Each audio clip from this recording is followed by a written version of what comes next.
नमस्कार दोस्तों, स्वागत करती हूँ आप सभी लोगों का टीवी सीरियल अनुपमा के लेटेस्ट एपिसोड के नए अपडेट्स में। तो चलिए दोस्तों, देख लेते हैं क्या कुछ हुआ है अनुपमा के आज के लेटेस्ट एपिसोड में। लेकिन उससे पहले दोस्तों, अगर आपने अभी तक वीडियो को लाइक शेयर सब्सक्राइब नहीं किया हो तो प्लीज़ कर लीजिएगा और हमें कॉमेंट्स में अपनी राय जरूर देते रहिएगा। तो चलिए दोस्तों, शुरू करते हैं अनुपमा की आज की कहानी को। तो दोस्तों टीवी सीरियल अनुपमा की आज की कहानी में हमें राही को दिखाया जाता है, जहाँ पर वो अपने दोस्त के साथ जो है वो गद्दे लेकर आश्रम में जा रही होती है। और फिर जैसे ही वो जाती है तो बच्चों को देखती है कि बच्चे जो है वो कार्ड्स वगैरह बनाने की तैयारियां कर रहे होते हैं। तो तभी वो कहने लगती है कि ये क्या कर रहे हो तुम। और तभी वहाँ पर जो अंकल होते हैं ना, वो कहने लगते हैं कि बर्थडे की तैयारी। और फिर वहाँ पर राही कहने लगती है कि किसके बर्थडे की तैयारी। तो बच्चे कहने लगते हैं कि आपके। और ये सुनकर जो है वहाँ पर राही जो है वो अपने बर्थडे के बचपन की बातें और यादें जो है वो याद करने लगती है।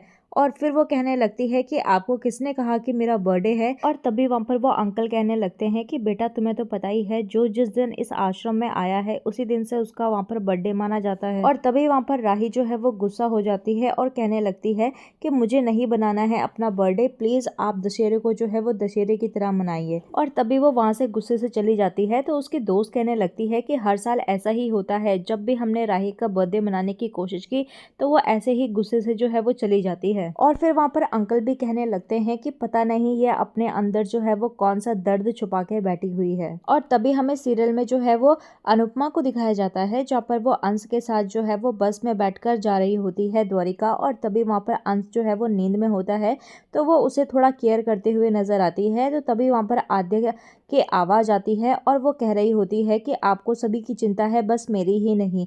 और जैसे ही अनुपमा ये चीज सुनती है तो वो देखती है कि उसके बगल वाली सीट में जो है वो आद्या बैठी हुई है। और फिर वहाँ पर आद्या जो है वो कहने लगती है कि आप मुझे डॉली फूई की बातों में आकर जेल भिजवाना चाहती थी ना। तो अनुपमा कहने लगती है कि जरा भी नहीं बेटा, मैं ऐसा कैसा कैसा कर सकती हूँ। और फिर वहाँ पर आद्या कहने लगती है कि ऐसा ही था मम्मी, आप जो है वो अपनी बेटी से ज्यादा डॉली फूई में वहाँ पर विश्वास कर रही थी। और कहने लगती है कि मैंने कुछ नहीं किया था मम्मी। तो अनुपमा कहने लगती है कि बेटा, मैं जानती हूँ कि तूने कुछ नहीं किया था, मुझे तेरे ऊपर पूरा भरोसा था। तो आधे कहने लगती है कि आपने फिर पुलिस क्यों बुलाई थी। तो तभी वहाँ पर अनुपमा कहने लगती है कि मैंने कोई पुलिस नहीं बुलाई थी, वो डॉली फूई ने बुलाई थी। और कहने लगती है कि मैंने तो सिर्फ पुलिस वालों की मदद ली थी। और वो कहने लगती है इवन मैंने पुलिस वालों को कहा था कि तुझे वो ढूंढ कर लाए मेरे पास। और कहने लगती है कि मुझे तो तेरे ऊपर पूरा भरोसा था, बस तुझे ही मेरे ऊपर भरोसा नहीं था, इसीलिए तो मुझे छोड़कर चली गई। और मैं तेरे लिए जो है वो हर जगह दर दर भटक रही हूँ तुझे ढूंढने के लिए। और आज तो मैं द्वारिका भी जा रही हूँ मन्नत मांगने के लिए। और कहने लगती है रोकर कि कहाँ है बेबली, प्लीज मुझे बता तू कहाँ है। फिर वो हाथ जोड़कर जो है वो कहने लगती है कि तुझे देखने के लिए मेरी आंखें तरस गई है, प्लीज वापस आ जाना बेबली, प्लीज वापस आ जा।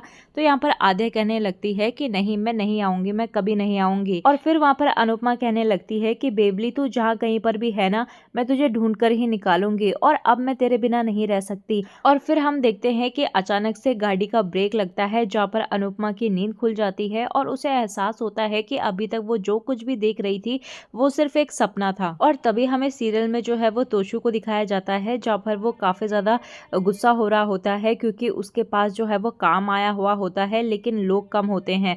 और तभी हम देखते हैं कि तोशु जो है वो बापूजी के सामने कहते हुए नजर आता है कि मम्मी को तो काम से कोई लेना देना ही नहीं है और सारा काम जो है वो मैं संभाल रहा हूँ और मम्मी वहाँ घूमने के लिए गई हुई है और यहाँ पर मेरी काम करते करते जो है वो हालत खराब हो रही है। तो तभी वहाँ पर डॉली कहने लगती है कि तुझे किसने कहा काम करने के लिए। तभी वहाँ पर तोशु कहने लगता है कि कौन करेगा, अगर मैं नहीं करूंगा आप करेंगे क्या, आप चाहे तो हमारी हेल्प कर सकती हैं लेकिन नहीं, आप तो दुनिया के किसी और ही कोने में खोई हुई हैं। और फिर हम देखते हैं कि दोनों की जो है वो बहस होने लगती है और वहीं पर माही आ जाती है और कहने लगती है कि टाइम्स अप।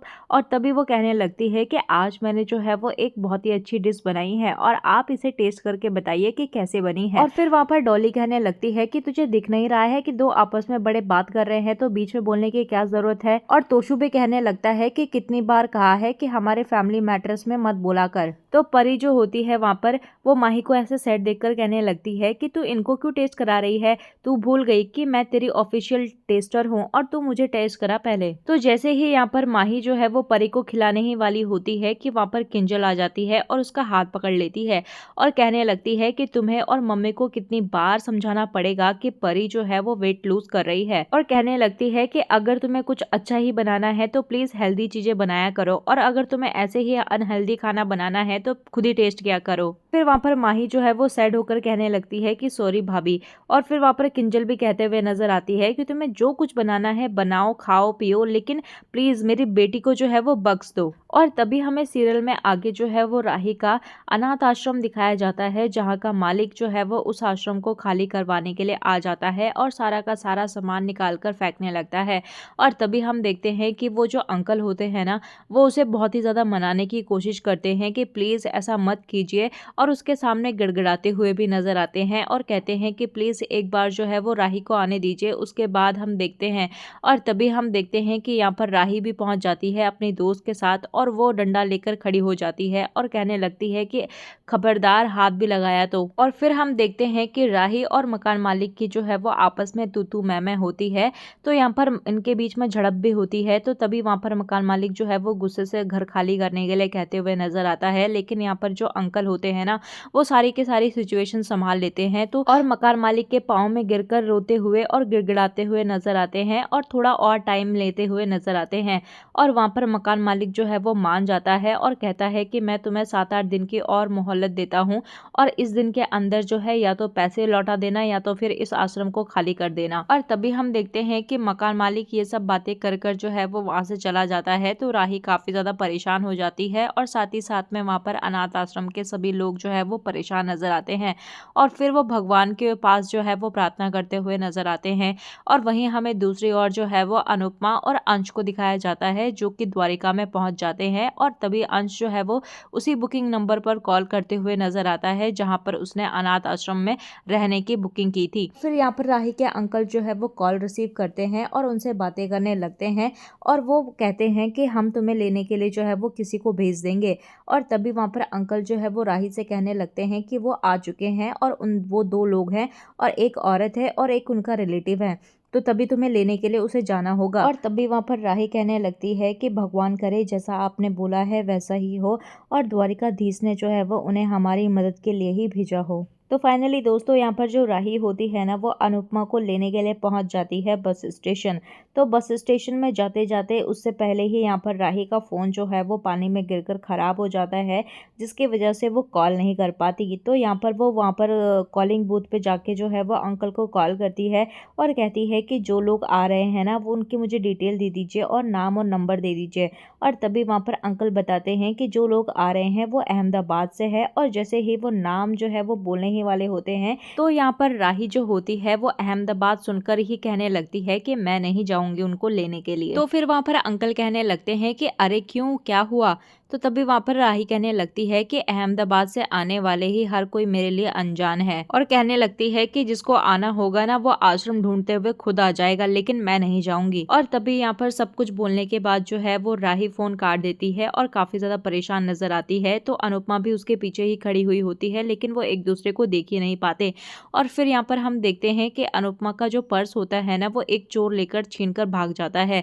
और यहाँ पर वो अनुपमा कहती रहती है कि अरे कोई पकड़ो इसे, पकड़ो। तो राही जो होती है वो उस चोर के पीछे पीछे भागने लगती है, और यहाँ पर अनुपमा भी जो है वो उस चोर का पीछा करने लगती है। तो इसी तरीके से आज का जो सीरियल है वो यहीं पर खत्म हो जाता है।